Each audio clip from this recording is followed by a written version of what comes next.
Maayong hapon, ninambutuan o news update sa Butuan City Public Information Office.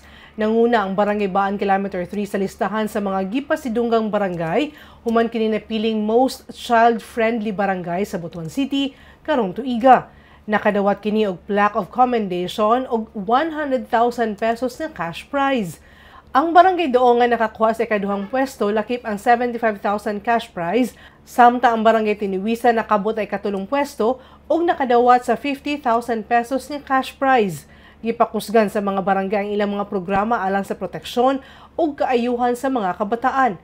Lakip sa gi-evaluate sa plenary validation ang Child Protection Ordinance, curfew ug reporting mechanisms, anti-usa-exisa-em policies ug mga programa sa health ug nutrisyon.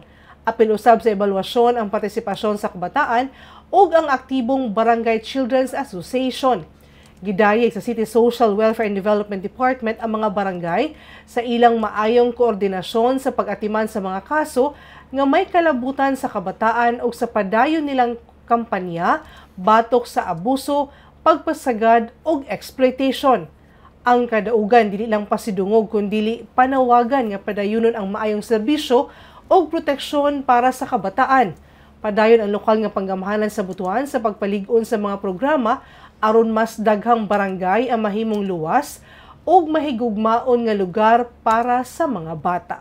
This activity plays a vital role in presenting our city's progress, challenges, and continuing commitments toward upholding the four core rights of every child, which is the survival, development, protection, and participation.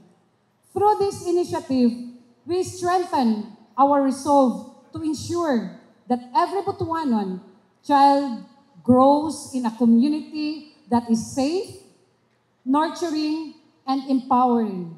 Rest assured that as your leader, I will be here with you.